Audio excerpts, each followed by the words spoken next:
Hi everyone, welcome to Altenew's Craft a Flower for the month of April with the gorgeous Anemone Blue Poppy Layering Die Set.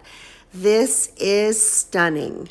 To create a light and airy look, I'm going to be crafting my poppies from vellum. So easy to do and fun to make. Let's get started. I'm going to start off by creating an ink blended background. I'm working on Bristol Smooth cardstock and the panel is 4 1/4 inches by 5 1/2 inches.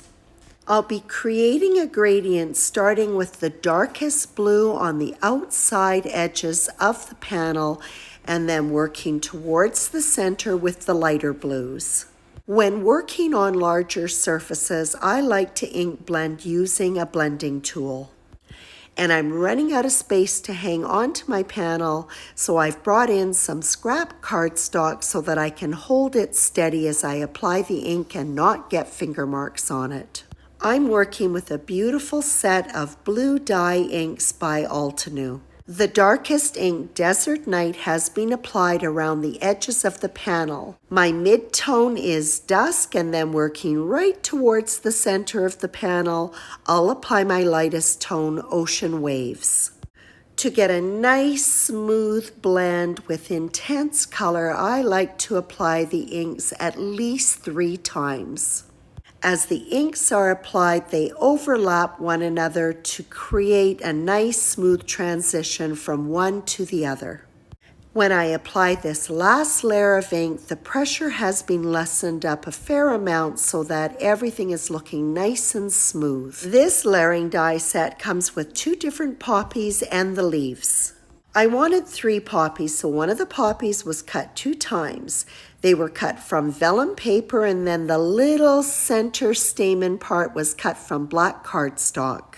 I'm applying the mid-tone ink that was used in the background. Dusk is being applied to the back of the vellum die cuts. I'm using a larger brush from Altenew's new micro blending brush set. This set comes with 4 different brushes in 2 different sizes, and they are absolutely fantastic. The brush ends are very dense and soft, and the ink goes on so smoothly. When applying the ink, I'm concentrating the color on the petal's edge, and as I work towards the flower center, I lighten it up. This is very quick and easy coloring. In no time at all of my poppy layers are done.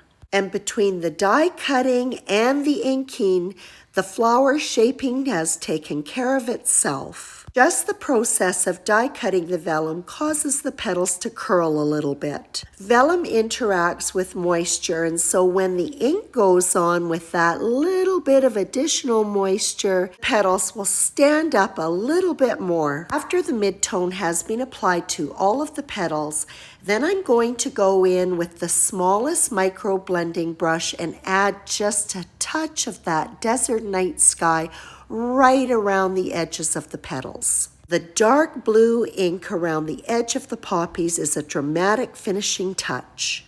Now to put these layers together, and Altenew makes this extremely easy. Firstly, they have something that is called the keyhole system. In the center of the die cuts is another little die cut opening, and all you have to do is match the shape of that opening with the next flower layer. The other thing that they have done is in the center of each of the die cuts is a deboss number. So number 1 is your base layer, and then you stack on number 2 and then number 3 and so on. No time at all is spent trying to figure out how die cuts go together. Everything is seamless and quick. Typically, moisture in vellum is not a good mix. The moisture from the ink that I applied at the end of the petals provided some additional shaping, but I don't want to use any liquid adhesive because that will really make some ripples that I don't want. The glue dots are easy to work with, and they do a good job of securing all of the layers together. It's hard to see, but each little glue dot is on a little square of backing paper which you just simply lay onto the die cut and peel it up, and the glue dot remains in place. And in no time at all, I have 3 light and airy poppies ready for my card front. I'm applying the 3 inks that were used on the card front on another piece of cardstock in a gradient. This will be used to cut a sentiment from the Timeless Sentiments 2 die set. Before I die cut it, I'm going to take this panel along with the card front and the 3 poppies, and I'll spatter it with tarnished pewter distress stain. The sentiments that are found in the Timeless Sentiments 2 die set have both the scripty die and a shadow die. Shadow die was used to cut both black sheet foam and silver glitter cardstock. The scripty die was used to cut the ink blended cardstock. The sentiments in this die set are quite large. They are just gorgeous. However, I have 3 poppies on my card, so I needed something a little bit more concise. The simple high is just perfect. The card front is adhered to an A2 size black card base that is in landscape orientation. Craft a Flower die set is also accompanied by foliage dies, which I've used to cut silver glitter cardstock. Both the leaves and the sentiment are adhered to the card front first before adhering the poppies. To give the blooms a little bit of lift off of the card front, they'll be secured with foam squares. The foam is well hidden behind that center die cut on the flower, which is out of black cardstock. And I'm pretty sure this card can withstand a little bit more sparkle, so here I go with these gorgeous gems.